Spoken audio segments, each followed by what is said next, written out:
I have given a name to my pain.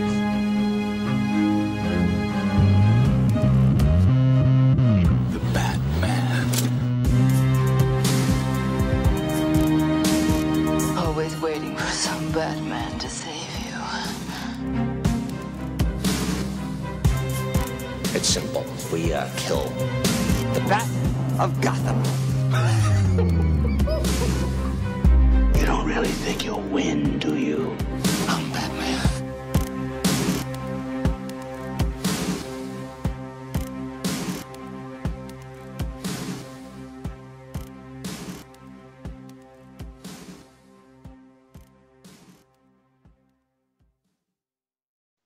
Welcome to episode 2 of the Batman on Film vodcast. Bobcast. I don't know what are they. I don't know what they call these things. Vlog, I guess. I've been overruled by most of the Batman on Film people. My wife wanted to call it the Bobcast, and they got overruled. So whatever. Anyway, this is episode 2.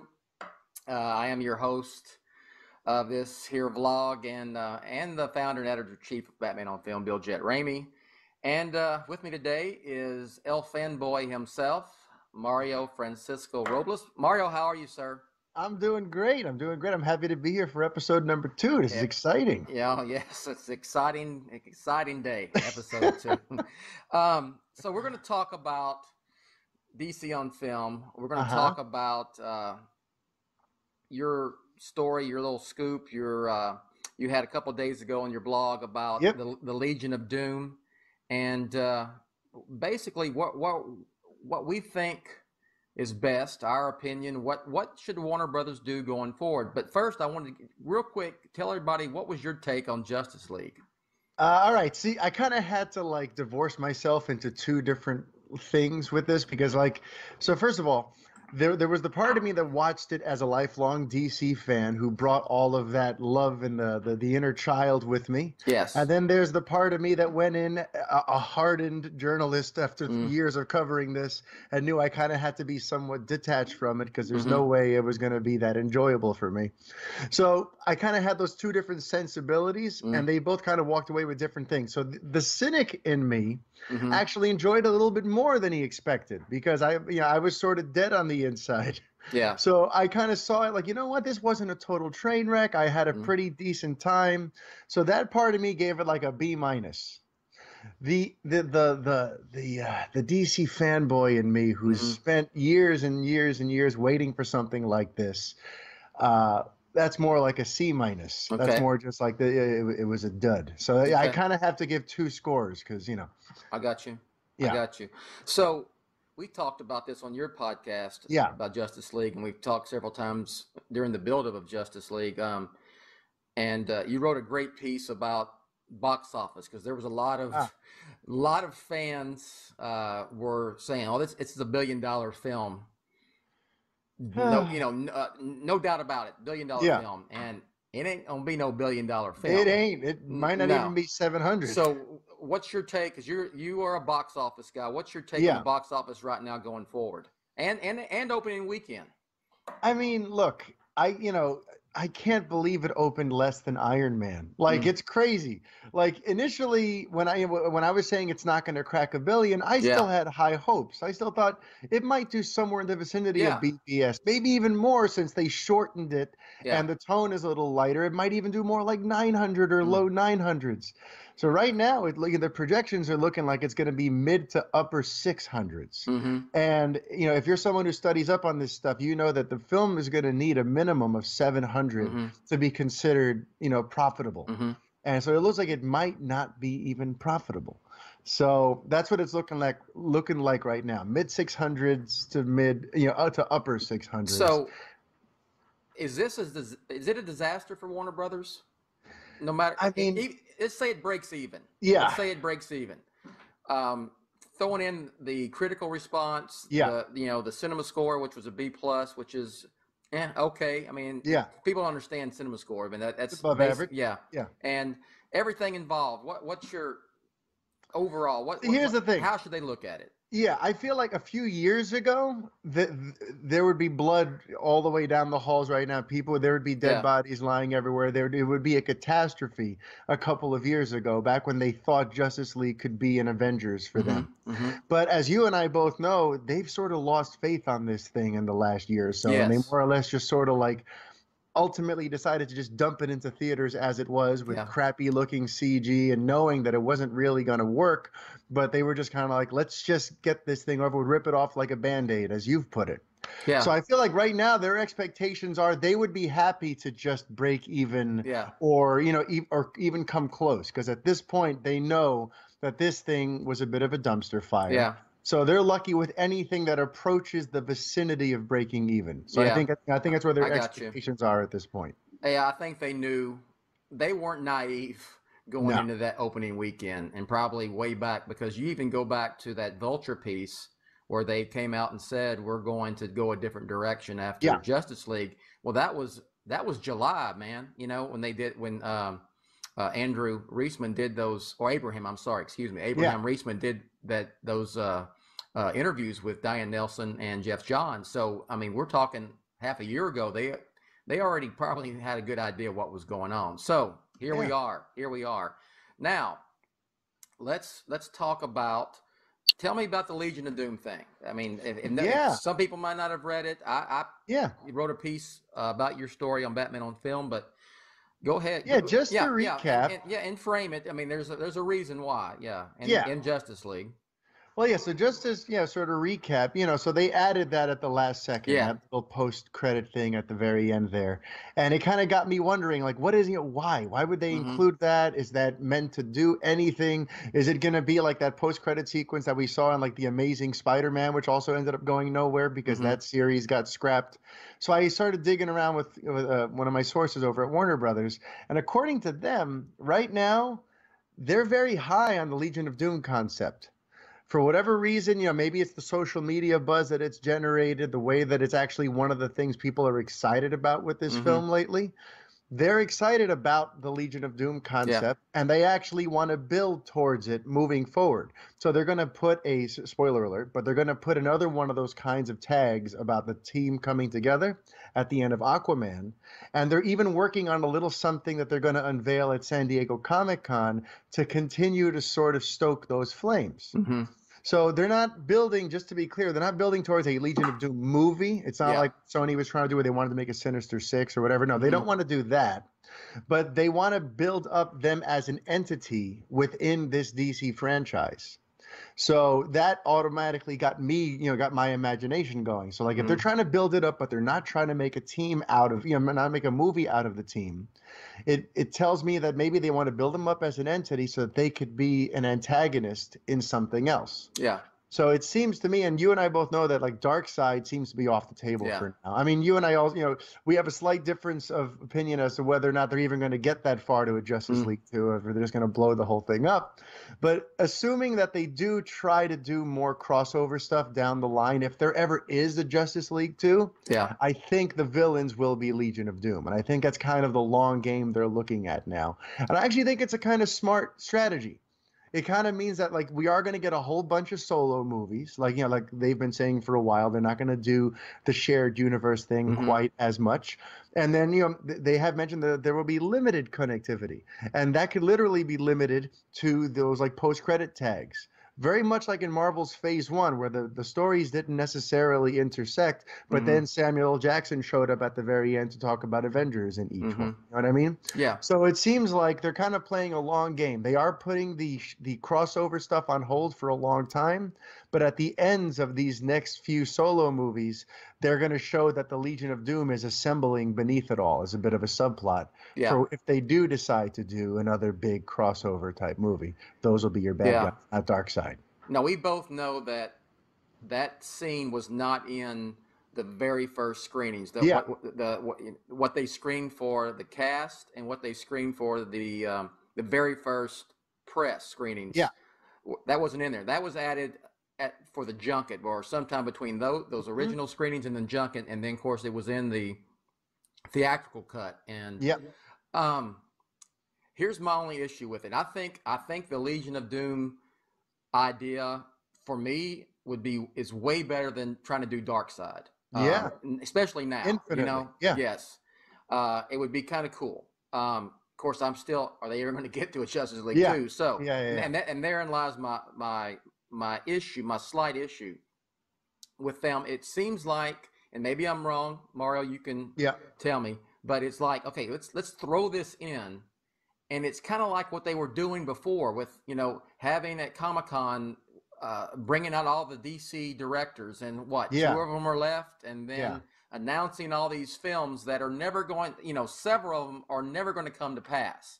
And it seems to be more of that. That was my issue with it, because it got a lot of fans saying, oh, they're going to do a Legion of Doom movie, or they're going to do this and that. And we don't know what's going to happen with this in the long run. And that's, it seems like, did you not learn your lesson, before? Now it's the same kind of thing again.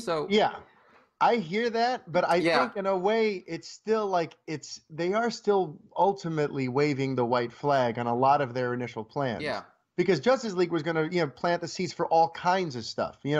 So much of the world building got chopped off. If you think about it, the Legion of Doom thing is kind of the only world building thing that they still left in there. Yeah.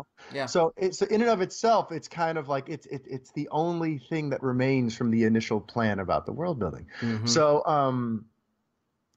I can't help but feel like this is just a simplified version of it. If they get to it down the line, they know it'll be cool. It'll definitely address some of the critiques that people have had about DC villains too. We're not going to have another big sort of horned CG villain type of larger than life nonsense. Here you have these more, tactile villains. If you put Deathstroke and Nightwing, they're actors. They're flesh and blood, and for the most part, they're human. You're not getting way off into the fantastical and space and all that. So I mean, that's what appeals to me. And had they actually not included it, it would have been just like they had to give fans something, because if they didn't put something like that to get them excited for the future in Justice League, then they really are just sort of admitting defeat. If Justice League has nothing to get you excited for the future, fans have come to expect that sort of thing nowadays. You got to send them home with something that gets them thinking, oh, this is going somewhere. Without that,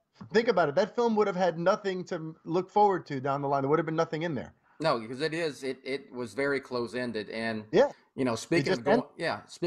speaking of going forward, where would you, if they came to you and said, Mario, what you're going to help us guide the DC cinematic universe going forward? I mean, what would you think would be the best route to go? Well, see, now it's going to sound like I'm being a bit of a company man. Yeah. But I actually kind of like where they're going with it. If the Vulture report is to be believed, and I totally buy it. I like where they're going with it. Yeah. I think we're going to get 2, 3, maybe even 4 years worth of good solo-oriented stories. Mm-hmm. Focused mainly on core Justice League characters. No more of this stuff about like Lobo or Booster Gold that Greg Berlanti was working on. All these other like tertiary characters should probably disappear. Yeah. I would spend the next few years rebuilding each of these characters. Wonder Woman, thankfully, doesn't need any rebuilding. Just give her a proper sequel. Yeah. It sounds like Aquaman's going to have a pretty fun ride with James Wan. We know Matt Reeves is working on the Batman. Mm-hmm. I hope that they give us a Man of Steel too. I know that Rick doesn't think that's going to happen. Yes. He hopes he's wrong. But hold on. Don't lock me in with Rick on that. I've told you, and I've written ad nauseum. I want to see Henry Cavill and that cast get a proper badass Superman film, and it would be an absolute travesty in my view if they let Cavill walk and don't do anything else with that with his Superman. So and the interesting thing is, in the weeks leading up to it, I was hearing whispers from a source of mine and others who were saying that they were feeling pretty confident about Superman in this movie. Yeah. They knew that he was testing well in the movies. They knew that Henry Cavill was suddenly feeling very enthusiastic about the character again after he admitted that the stuff Snyder had done was more of a niche thing and more kind of divisive and not for everyone. You notice lately he's been talking about how Superman needs a movie you could bring your kids to. It needs to be optimistic, and he's excited now about the way people are viewing Superman. Mhm. So I was hearing whispers that they were getting ready to fast track a Man of Steel 2. Mhm. That they sort of had a feeling that when Justice League comes out, there's going to be a very positive glow around The Last Mhm. Son of Krypton, and that they would then announce something maybe around the start of the year that would get people excited, like here is the next chapter in Superman Yeah. saga. So getting Yeah. back to your question, how I would structure Yeah. things, I would release Aquaman, Wonder Woman, get the Batman going, get Man of Steel going, maybe try to get Green Lantern going too if Mhm. you want to, if you want to go the way, because he is part of the core Justice League and he Yeah. is part of their upper tier. Yeah. But even before him, also you try to think about Flashpoint. I mean, although I don't know, see, honestly, I don't know what they're going to do with Flashpoint. Yeah, I'm with you. That Yeah, it sound as a fan, and I was a yeah, fan of that comic book story, and especially the the Flashpoint Batman stuff. yeah. I don't I don't know if you do that now. I No, just I don't know if you do that. You just kind of, like you said, you do these solo things, and you get kind them of just established. Yeah, maybe you're soft rebooting in a way, and you're kind yeah, of course correcting as you go, and you're not beating people over the head with we're a shared universe, damn it, yeah. and look, like they did in the beginning. So it'll be interesting to see what they if Flashpoint comes to fruition. I Yeah. don't know if it will now, It'd and be we'll funny if it see. goes Yeah, back because yeah, it went from the Flash to Flashpoint. Maybe he should yeah, just be the Flash again now. yeah, But yeah, yes. so I would spend the next few years getting all the solos up and running, get everyone excited about those characters as individuals again. Hmm. And then boom, now 4 years from now we have a Justice League 2 Yeah. or another big chance to and it's funny because I didn't even think of it this way, but it is kind of aping the Marvel model, which I guess maybe people will groan and roll their eyes about that. But I guess in this particular instance, it's kind of the only way to go at this Mm. point. The solo, Yeah. solo, solo, solo, celebrate with the Justice League. Solo, solo, solo, solo, celebrate with the Justice League. Yeah. Like that might be the way to go. Um, and it's funny to think too, just like, I've never brought this up with you before, Okay. but it's like when we're determining what their new philosophy is going to be, a lot Mm. of my analysis in the last year and a half is Warner Brothers as a studio going to shift its philosophy? Mm-hmm. Because they used to be filmmaker driven. But then Mm-hmm. under Snyder, they suddenly got very hands-on last year where they tweaked Batman v Superman, they tweaked Suicide Squad, and we know they went to town on Justice League. Mm. So the question was, are they going to stay filmmaker driven? Are they going to go the Marvel model where Jeff Johns is now the Kevin Feige who Mm-hmm. oversees everything and kind of rules things with an iron fist? What are they going to do? And Yeah. ultimately, it looks like they actually want to stick to plan A, the original plan. The only thing that's really changing is no Zack Snyder. Yeah. They're taking Zack Snyder away, and they're also just going to loosen up the connectivity. But at Mm. the end of the day, they still seem to be sticking with that idea of we're going to hire, creative directors. We're going to give them license to create the exciting films they want, and that's just going to be how we do it moving forward. Yeah. It's just funny to think that the only real change at the end of all this, now that the dust has settled, the Mm-hmm. only main difference is Zack Snyder's gone. Yeah. So, Yeah. So it's almost like, with what you just mentioned, and I agree with you completely. They're going back almost to what Chris Nolan told them yeah, to do when yeah, they asked him, was to make all the leave me DC alone. films you want, but keep them separate and Yeah. let filmmakers with a passion do it. And Yeah. here we go, and that's been what, we're in 5-6 years ago, and now here we are, come full circle back to that. So And yeah. and the funny thing is, like it's funny now I'm saying they should go the Marvel route. I Mm. didn't initially think this Yeah. was the bad direction. They could have made this work. They could have gone, even though it sounds like counterproductive, Yeah. but like they could have gone from Superman to Batman and Superman to Justice. They could have done that. But unfortunately, they asked the wrong guy to do it for them. Snyder was never going to create a product that appealed to everybody and made Yeah. this a huge, wide, mainstream success. Yeah. He's always been more of a niche filmmaker. Mm-hmm. So this strategy could have very well worked had the movies been very, very well done and accepted by the masses. But now that it didn't, and now that it fell on its face, now they kind of have no choice but to do the Marvel way if they want to keep the interconnected thing going. Yeah. Yeah. I'm with you all the way. And I think that this 13-month break between Justice League and Aquaman is going to be it's a good thing. Hey now, a huge thanks to Mario-Francisco Robles for coming on the second episode of the Batman on Film blog. Follow Mario on Twitter at I_am_MFR, and make sure you visit his website, elfanboy.com, to find his podcast, his blog, his articles, everything. Great stuff there. Great stuff. Huge DC fan, huge Superman fan. So, for Mario, I am Jett, and we'll catch you next time. But, as always, before we go, Batman on Film, authoritative, definitive, the dadgum original.